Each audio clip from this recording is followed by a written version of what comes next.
بسم الله الرحمن الرحيم الحمد لله رب العالمين والصلاة والسلام على سيدنا ومولانا محمد وعلى آل سيدنا ومولانا محمد وبارك وسلم. اللهم ربنا أرنا الحق حقا وارزقنا اتباعه وأرنا الباطل باطلا وارزقنا اجتنابه. اللهم أرنا حقائق الأشياء كما هي ربنا. اللهم أرنا حقائق الأشياء كما هي ربنا. زدنا علما وعملا وإخلاصا يا رب العالمين. اللهم انصر أولياءك في مشارق الأرض ومغاربها. اللهم انصرهم على عدوك وعدوهم إنك على كل شيء قدير. اللهم انصر أولياءك في كل مكان. اللهم فرج عن إخواننا في مشارق الأرض ومغاربها. اللهم نفس كربنا وكربهم وثبت أقدامنا وأقدامهم والطف بنا وبهم يا أرحم الراحمين يا رب العالمين. وسلم على عبدك ورسولك ونبيك وصفيك وخليلك محمد وآله وصحبه وأزواجه وذريته أجمعين برحمتك يا أرحم الراحمين. آمين آمين يا رب العالمين. Okay, Bismillah ar-Rahman ar-Rahim. So we are continuing our reading of Reconstruction of Religious Thought in Islam, and we had stopped somewhere here. The Muslim thinkers of the school of Al-Ashari did not believe in the infinite divisibility of space and time.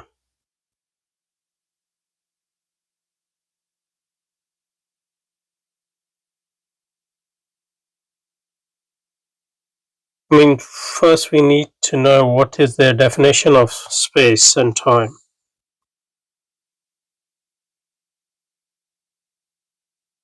And we can say that they didn't believe in the infinite divisibility of matter.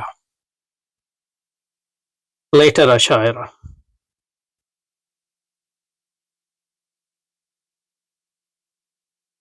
Because they were atomists.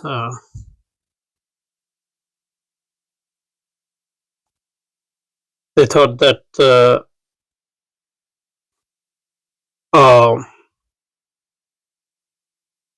form of Greek atomism was best suited for Islamic metaphysical doctrines.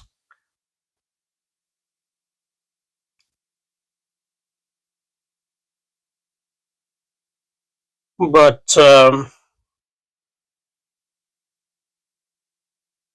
if this is true that they didn't believe in the infinite divisibility of space and time, that would mean that the space and time for them is material.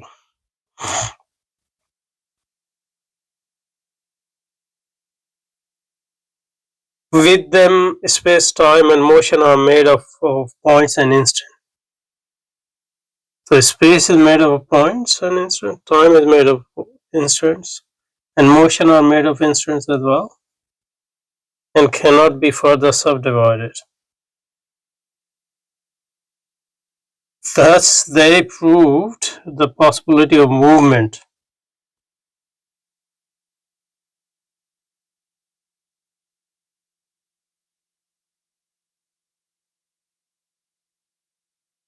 No, I mean, they proved the possibility of movement. But you don't need to prove the possibility of movement. Movement, what exists, doesn't need to be mahsusat, as they say. Don't need to be proven. What they try to do is to rationally justify it, because the objections were rational. Thus, they prove the possibility of movement on the assumption that the infinitesimals do exist. For if there is limit to the divisibility of space and time, movement from one point of space to another point is possible in finite time. So that's basically their answer to Zeno's paradoxes. Their answer to Zeno's paradoxes. So Zeno's paradoxes are basically paradoxes are based on the presumption or assumption that space and time infinitely divisible.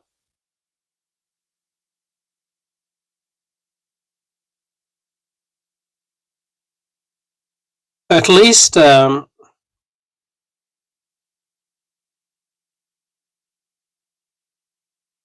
is a logical possibility.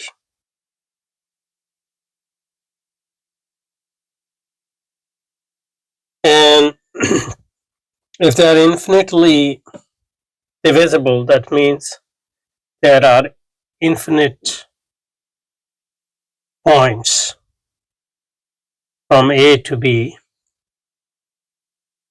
So infinite spatial points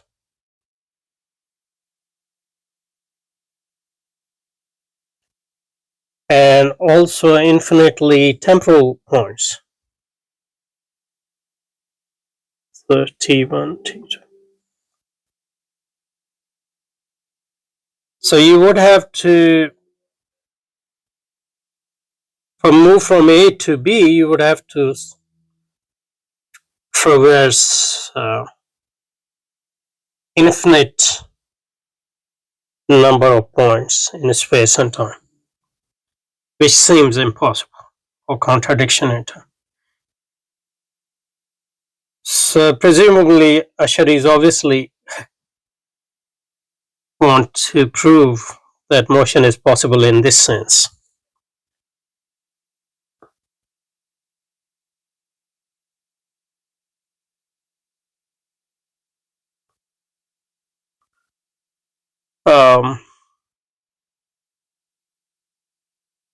Then what they did was, there are many ways you can tackle the paradoxes, but the way Asharis did, according to what Allama Iqbal is saying here, I'm just taking him at his words at this point.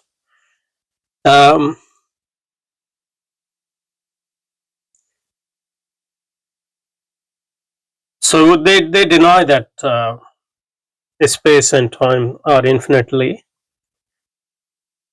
divisible because at least they think that matter is made up of small atoms which are only finitely divisible. So what you call juz la yatajazza. So atom, that they treat atom as literally juz la yatajazza, the last part which cannot be further divided or analyzed. Okay, so this is what he's saying. So that's how they prove that motion is possible. But I don't think Asharis believe that. They did believe that matter is made up of finitely divisible parts. But I'm not sure whether that's what their conception of space was. Because if you look at the books, definitional books, for example, At-Tarifat, let's look at how At-Tarifat define Al-Kalam. So, Sayyid Sharif Jurjani defines in his At-Tarifat, and Sharif Jurjani is a Ashari Mutakallim par excellence. So, Al-Makan, he says, Indal Hukama. Hukama, by Hukama, he means philosophers. They shouldn't be called Hukama, as I'm concerned, but that's the terminology. So, La Mashahad fil Istilah. So, he says that, Al-Makan, who was Sat, it's a plane. al-batin, interior plane, min al-jism, for body,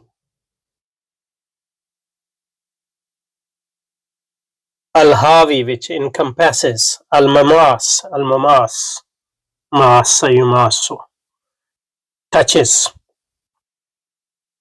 the surface of the body. قصة الزائر من الجسم.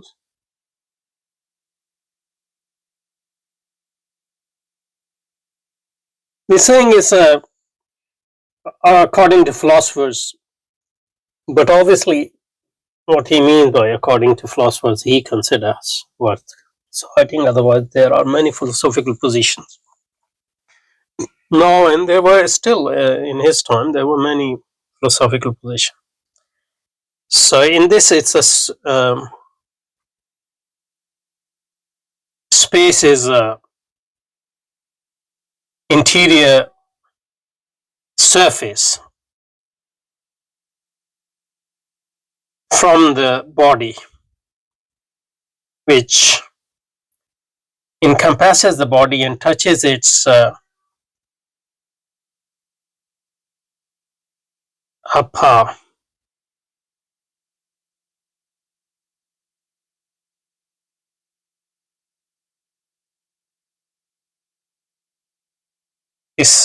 upper surface,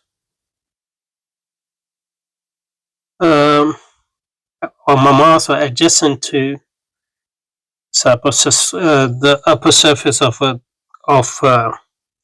the body which it is encompassing. So basically, according to this definition, which the definition of the philosophers,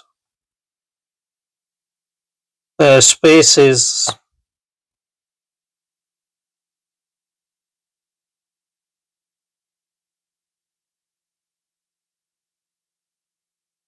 a surface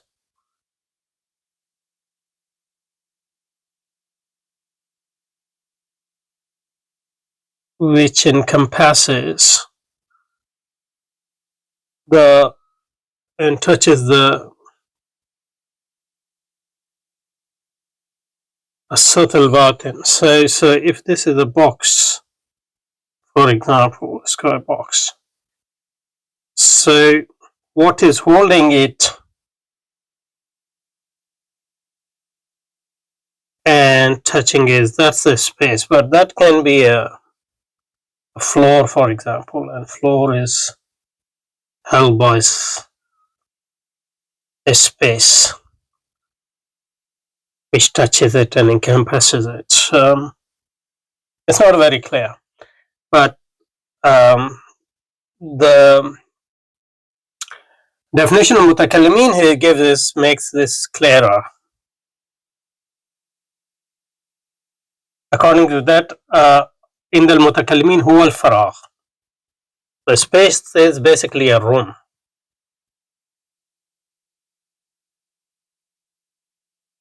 Al-faragh, al-mutawaham, not actual but imaginary. Al-mutawaham, alladhi yashghuluhu al-jism, which is filled by al-jism.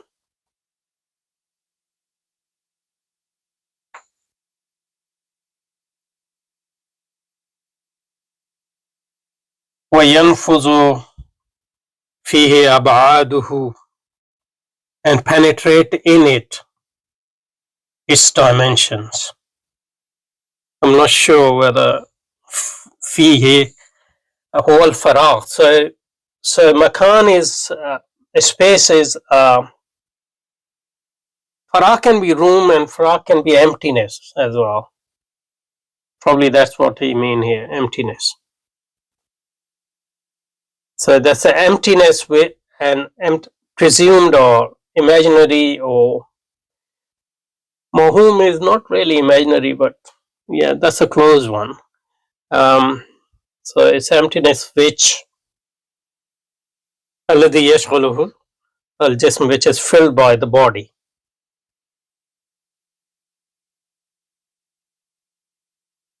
And in which its dimensions penetrate. So I don't know if the dimensions of the space penetrate into the body, or dimensions of the body penetrate. Or I guess both ways. So for example, but that sort of clarifies the meaning of the philosophical definition as well. Because if this is a box,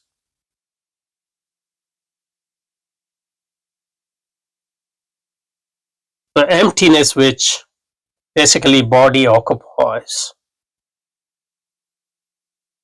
uh, and it's not real emptiness, or at least it's al mutawaham. I should check the exact English word for, because imaginary will be mutakhayyal, mahum. So it's emptiness which is filled by bodies, and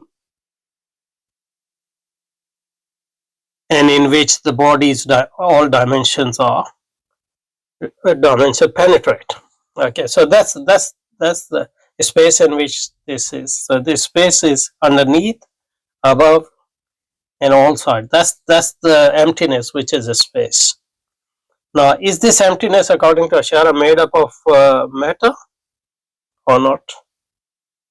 That's the question. I mean, time may be made up of instances, even that I would not hesitate to claim on behalf of Ashara, but at least it doesn't look like they believe that space is made up of points as such. But points are abstract concepts anyway, so probably you can think of space as made up of points. Anyway,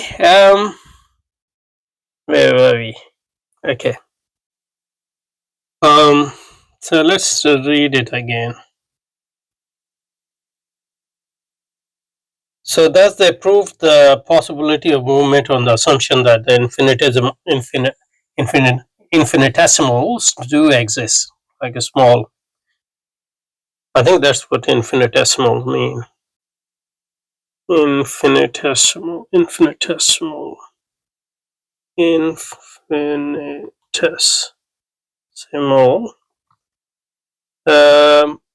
Extremely small.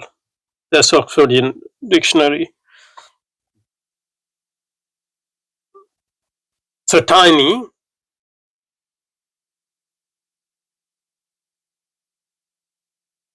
but implying that in mathematics, infinitesimal, indefinitely small quantity, value approaching zero, but not zero. So it's a limit concept.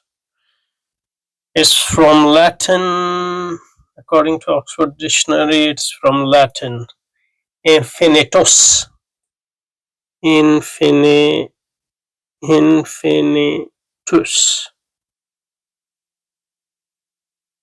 To which in English infinite,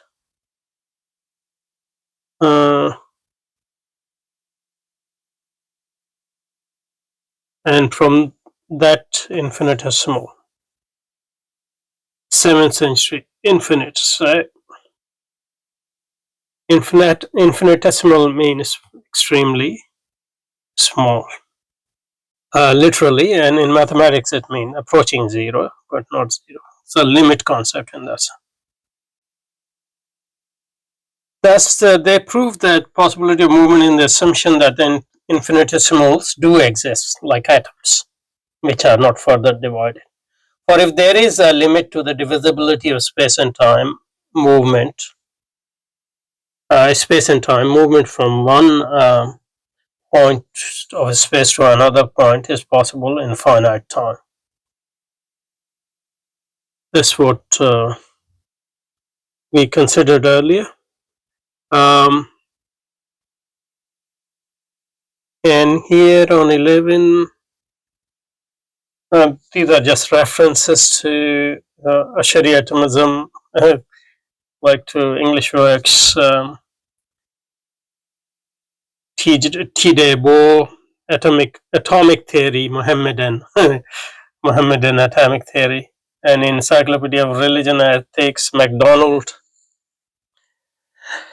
book, Development of Muslim Theology. These are old books. And Majid Fakhri's Islamic Occasionalism, Asharites, Ashari atomism is sometimes also known as or called Ashari occasionalism for reasons which we don't need to get into at this point. Now, it goes on to say Ibn Hazm al-Andalusi al-Zahiri, al-Sahib, Kitab al-Muhalla, and other books have rejected the Asharite notion of infinitism.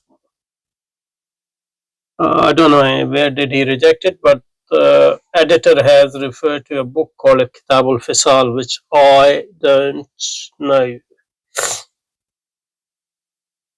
Maybe he is referring to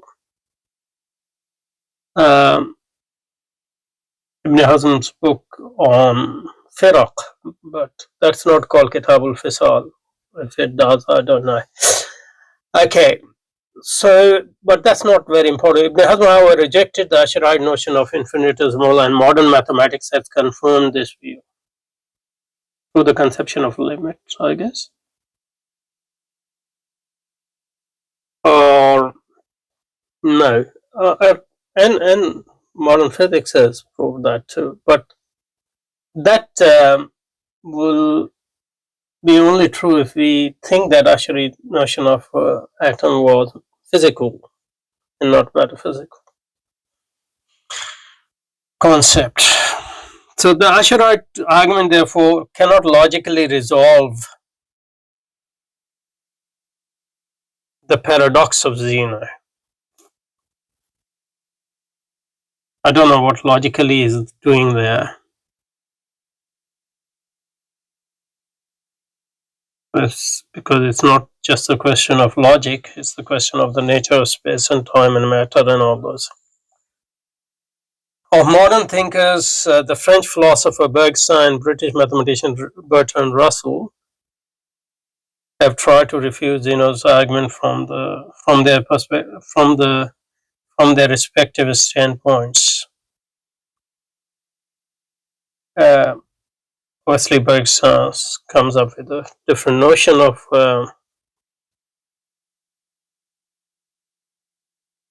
time, and I guess space as well. And Russell, I don't remember where Russell refuted, but probably in his History of Philosophy, or I don't know. We'll have to check. But probably we should stop here, and we will continue from here next time, inshallah. Subhanakallahumma wa bihamdika nashhadu an la ilaha illa anta nastaghfiruka wa natubu ilayk. Wa salli wa sallim ala sayyidina wa maulana Muhammadin wa ala alihi sayyidina wa maulana Muhammadin wa barik wa sallim.